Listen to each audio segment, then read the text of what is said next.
ছিল peri operative, আগের দিন প্রি অপারেটিভ বলেছিলাম, এখন পেরি অপারেটিভ। প্রি অপারেটিভ ম্যানেজমেন্টটা ঠিক মতন হয় কিনা ওইটা বেশ করে আবার পেরি অপারেটিভ একটা অপারেশন আমি করব। হ্যাঁ, দায়িত্ব তখন কোনো অপারেটিভ ক্যাজুয়ালিটি যদি হয়, সোল রেসপন্সিবিলিটি কিন্তু অপারেটিভ সার্জেনের। একটা পেশেন্ট যদি কোনো জায়গায় ভর্তি থাকে, পড়েই মরে যাক, এতেই মরে যাক, যেমনভাবেই ধরুক রাত্রে পড়ে গেল বেড থেকে, অ্যাকাউন্টেবিলিটি কার? যার আন্ডারে পেশেন্ট ভর্তি হয়েছে। কারণটা কি? তোমাকেই সব দেখতে হবে, পেশেন্ট পড়ে না যাতে সিস্টারকে বলে দেওয়া, বলে দেওয়া। তারপরে এটাতে যে লিগাল ডিউটি বলছি, তারপরে তো মোরাল দায়িত্ব তো রয়েছে। মোরাল দায়িত্ব রয়েছে মানে একটা পেশেন্ট তোর আন্ডারে ভর্তি হলো, মানে তোর আন্ডারই, তুই বললি না ভালো করে, এটা দিলি না, পেশেন্টটা পড়ে হেড ইঞ্জুরি হয়ে মরে গেল। আমি বেশি দেখিনি অবশ্য, আমার পেশেন্টগুলো হয় না, অন্যজনের পেশেন্ট। আমি একদম ওই প্রি ম্যানেজ করি, পার অপারেটিভ ম্যানেজ করি, পেরি অপারেটিভ ম্যানেজ করি, এই যেগুলো পয়েন্টগুলো তোদের এমবিবিএস লেভেল। আর আমি ম্যানেজ করি এমএস লেভেলেরও করি, যেটা দরকার হয় এমসিএইচ লেভেলে করি। আমার পেশেন্ট যেগুলোকে ধরি সাধারণত খারাপ হয় না, যদি মানে ভগবান তার সাথ না দেয়। কারণটা কি, আমি A to Z মানে 1 থেকে 100 পয়েন্ট মেনটেন করার চেষ্টা করি। আর রেজাল্ট, পেশেন্ট যদি ভালো থাকে রেজাল্টও যা বলি সেটাই করতে হয়। সুতরাং প্রি অপারেটিভ ম্যানেজমেন্ট একটা হলো, তারপরে পেরি অপারেটিভ যে প্রি অপারেটিভ ম্যানেজমেন্ট যেটা করা হলো সেইটার মিলিয়ে দেওয়ার জন্য পেরি অপারেটিভ ম্যানেজমেন্ট। অপারেশন করার আগে ওই প্রি অপারেটিভের সব কোনো ম্যানেজ করে দেখলাম আমি, পেশেন্টের হেলথটাকে ঠিক করতে হবে। Ensuring a safe effective procedure during surgery and providing comprehensive care after surgery to facilitate recovery. This include pre operative assessment and planning, ওই যেটা আগের দিন বলেছিলাম, pre operative assessment and planning. Intraoperative monitoring and care. Intraoperative monitoring মানে তোমারই দায়িত্ব। Patient আবার এটাও ঘটনা, যখন একটা পেশেন্ট ওটিতে ঢোকে অ্যানেস্থেসিয়ানে, তখন সোল দায়িত্ব আর সার্জেনের না, anaesthetist on duty anaesthetist up to 48 hours. এই আইনগুলো জানতে অনেকজনাই জানে না, আমি জানি। সুতরাং একটা পেশেন্ট ধর মরে গেল যে কোনো কারণে, ডিওটি হলো, ডিওটি 100 রকম কারণের হয়। এবার তুই যদি ভালো করে চেক আপ করিস, ঠিক করে ম্যানেজ করিস, সে 100 রকম কারণের 80 রকম কারণ আর হবে না, 20 রকম কারণ হাজার চেষ্টা করলেও পারা যায় না। সুতরাং 80টা পে করলি তুই তো অনার্স মার্কস পেয়ে গেলি ম্যানেজমেন্টে, আর 20টা তো ছেড়েই দেয় না। 80 করলে তোর সাধারণত প্রবলেমটা হয় না।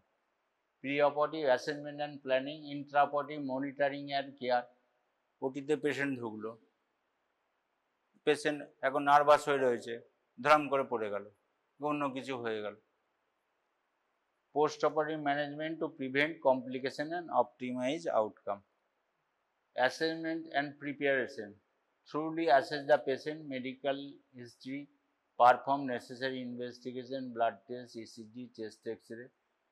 নিয়ম হচ্ছে, তোমার একটা পেশেন্ট এলো, তুমি বেসিক ইনভেস্টিগেশনগুলো লিখে দিলে, তারপর ধরো দুজনে বাংলা বুঝিস তো, বেসিক ইনভেস্টিগেশন লিখে দিলে, সেগুলো করালো, তুমি একটা বুঝে নিলে, তারপর যে অজ্ঞান করবে বা অ্যানেস্থেসিয়া দেবে তার কাছে পাঠিয়ে সে ওকে করবে, তখন ডেট অ্যান্ড টাইম ফিক্স করতে হবে।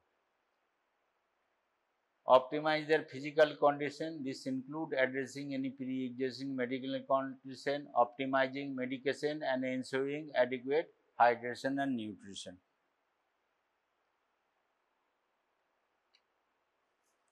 এই আবার কাজ করছে না রে বাবু, আজ বেশি চলে গেল। পেশেন্ট এডুকেশন অ্যান্ড কনসেন্ট, এই কনসেন্ট ভেরি মাচ কনসেন্ট। আমি লাস্ট স্যাটারডে স্যাটারডে একটা করলাম, আঙুলগুলো পচে গিয়েছিলো, বাদ দিতে হবে।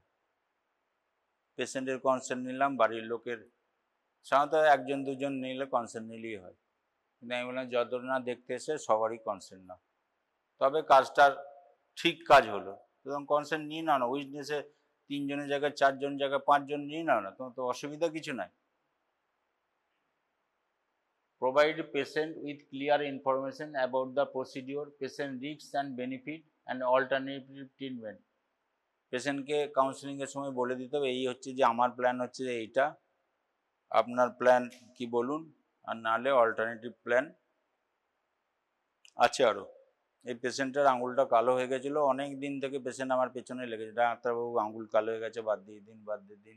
আমি না, এখন আমি বাদ দেবো না, আমি দেখি বাদ দিতে হবে, তখন আমার টাইমিংয়ে, ও টাইমিং এখনো বাদ দেওয়া লাস্ট 2 মান্থ থেকে পড়ে রয়েছে। সে আমি বলে পছন্দ না হলে অন্য জায়গায় যেখানেই দাও, জুনিয়র সার্জনদের দেবে, তারা সঙ্গে সঙ্গে বাদ দিয়ে দেবে। কিন্তু আমি একটু দেরি করে লাভটা কী হলো, অনেক কটা লাভ হলো। About the procedure, potential risks and benefit and alternative treatment. Obtain informed consent, যেটা বললাম কনফিডেন্সিয়ালের ব্যাপারে, before proceeding with the surgery.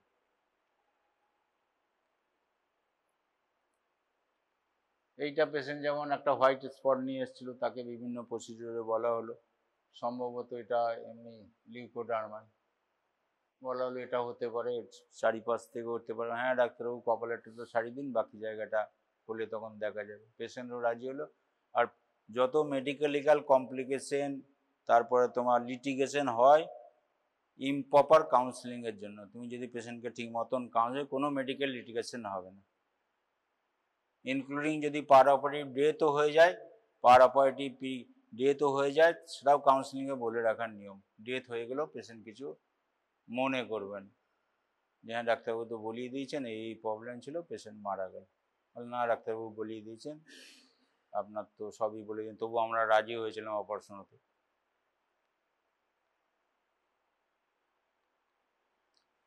Specific preoperative measure.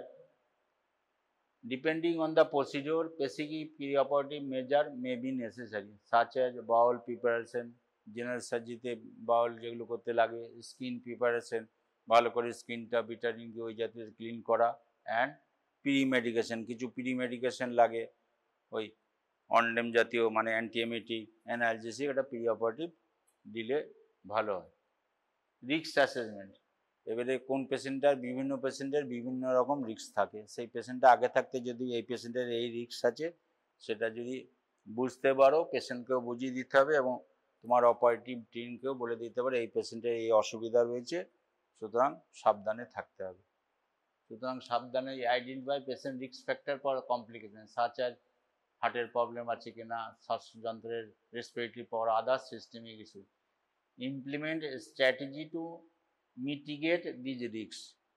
হার্টের প্রবলেম হলে একটা দরকার হলে কার্ডিওলজিস্ট রেখে দেওয়া, রেসপিরেটরির প্রবলেম হলে পালমোলজিস্টের সঙ্গে একটা কাউন্সিলিং করে রাখা।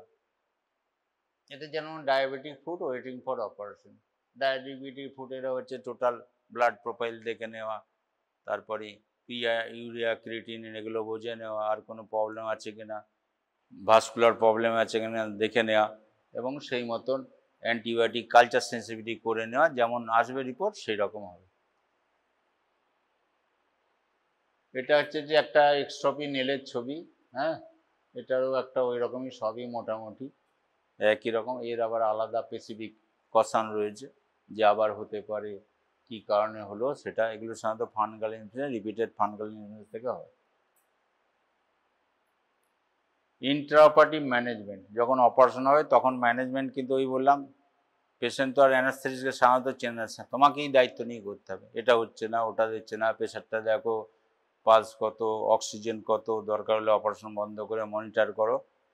Intraoperative management, maintaining physiological stability, monitor and manage vital signs, blood pressure, temperature and fluid balance to maintain patient stability throughout the procedure. Pain management, একটা অপারেশন করলে পেশেন্ট খুব ভয়, ডাক্তারবাবু ব্যথা করবে না তো, ওই ওখানে করেছিলাম বহরমপুরে প্রচণ্ড ব্যথা, এই গত সোমবারে এখানে একটা করলাম, ডাক্তারবাবু ওখানে এতে সেলাই করে দিয়েছিল, না কোনো ব্যথা হবে না, শুরু করলে আর বলে দিতে হবে যে দেখো এর চেয়ে বেশি ব্যথা হলে আমি ইঞ্জেকশন দেবো, ব্যথা নাহলে দেবো না। পেশেন্টও বুঝে নিল আর সহ্য করতে পারছে না, ডাক্তারবাবু আর পারছে না সহ্য করতে, তখন ব্যথা কমানোর বা যা দরকার করতে হবে।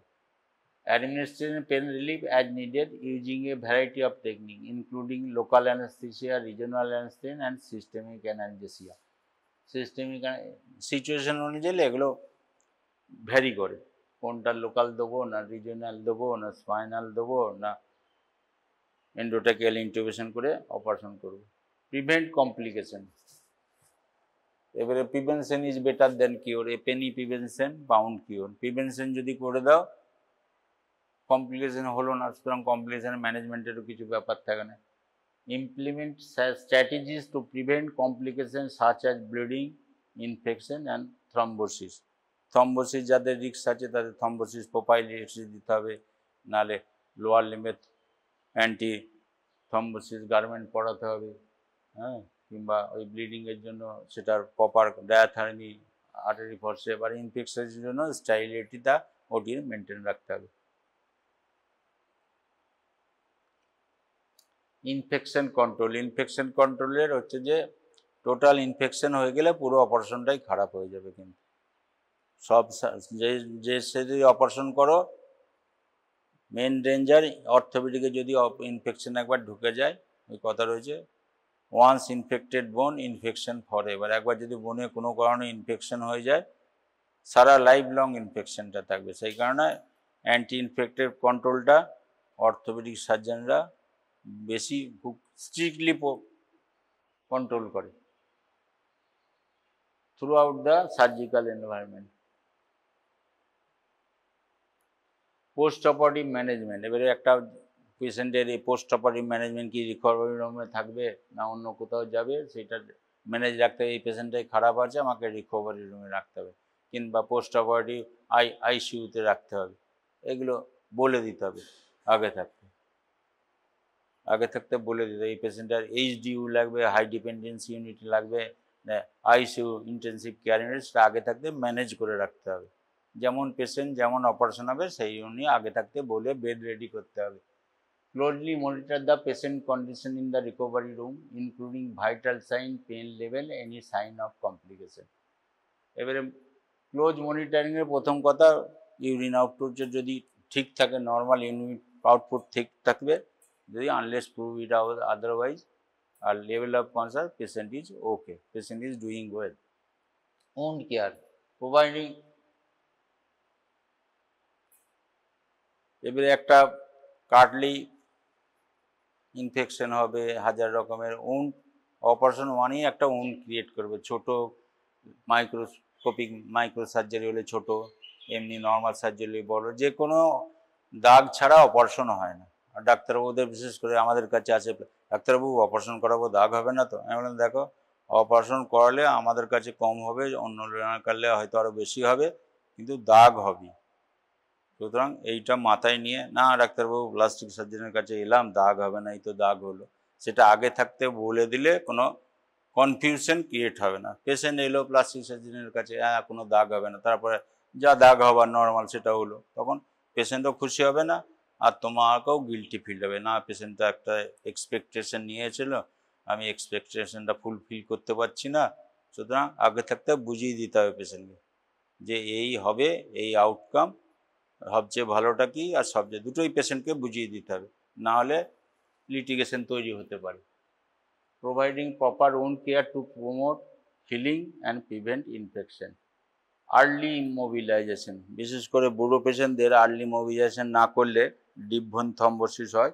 সুতরাং আর অনেক ক্ষেত্রে আর্লি মোবিলাইজেশন করে নেওয়াটাই ভালো, যদি কোনো আদারওয়াইজ নট ইন্ডিকেটেড। আমি যেমন একটু দেখে নিই, একটু লেট ইমোবিলাইজেশনটাই প্রেফার করি, আমার পার্সোনাল প্রেফারেন্স, কিন্তু স্ট্যান্ডার্ড হচ্ছে যে early mobilization, encourage early mobilization and physical therapy to prevent complication such as pneumonia and thrombophil. Early mobilize করলে চেস্ট হাঁটাচলা করলে রেসপিরেটরি মুভমেন্ট ভালো হলে কেসে ফেলে দেবে, আর ডিপ ভেন থ্রম্বোসিসটা হবে না।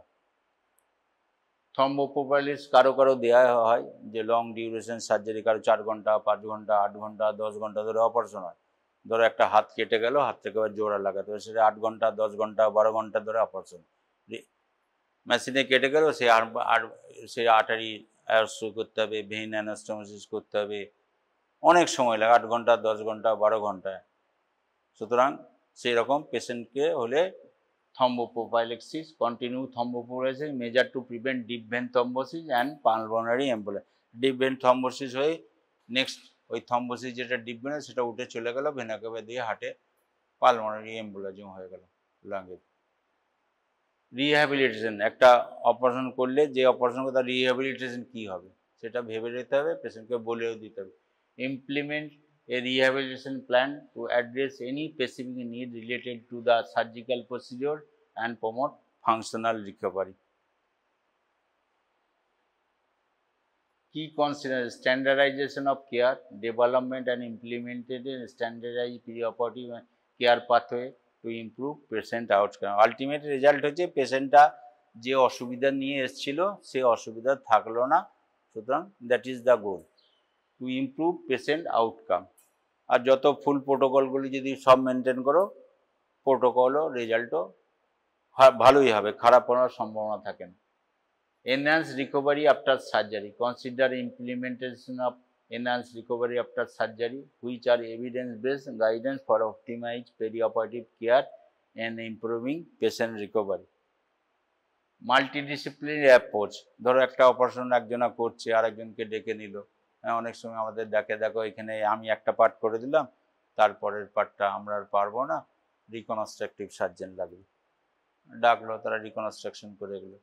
সুতরাং multidisciplinary include surgeon, anesthetist, nurse and other healthcare professional in the perioperative management of patient. Multidisciplinary approach, এটা যেমন অনেক বছর আগে করেছিলাম, একটা ফোরহেড ফ্ল্যাপ দিয়ে সিএ ছিল, এটারও পরে রেডিওথেরাপি, ফিজিওথেরাপি, হ্যাঁ, কেমোথেরাপি এগুলো চলেছিল। সুতরাং মাল্টিডিসিপ্লিনারি অ্যাপ্রোচ, এইসব পেশেন্টের মাল্টিডিসিপ্লিনারি অ্যাপ্রোচের দরকার হয়। পেশেন্ট সেন্টার্ড কেয়ার, সব পেশেন্টের একরকম হবে না, যেমন patient centred care, focus on the individual need and preference of each patient, tailoring the care plan to their specific circumstance. উনি মুখে বললাম, কতক্ষণ লাগলো, সামান্য সময় লাগলো, কিন্তু এই পুরো ব্যাপারটা বুঝে আর যত টাইম যাবে, যত এক্সপিরিয়েন্স বাড়বে, পুরো জিনিসটা আস্তে আস্তে গেট আপ করবে। সেই কারণে দেখবে লোকে অভিজ্ঞ সার্জন আমাদের কাছে আসা পেয়ে, এবারে বা জুনিয়র সার্জনরা তারা করে না, তারা ঠিকই করে, কিন্তু এই এক্সপিরিয়েন্সের আলাদা একটা মর্যাদা, গুণ সব কিছুই আছে। আমরা যতটুকু শিখেছি, ধরো আমি ডাক্তারি লাইনে রয়েছি লাস্ট 35 ইয়ার্স, তো আমাদের একটা থেকে করে একটা অভিজ্ঞতা হয়েছে, এটা করলে ঠিক হবে, এটা না করলে ঠিক হবে না। এখানে কথাই আছে, a good surgeon must know when not to operate. Operation তো সব সার্জনই করে দেবে, but good surgeon must know when not to operate. Thank you all.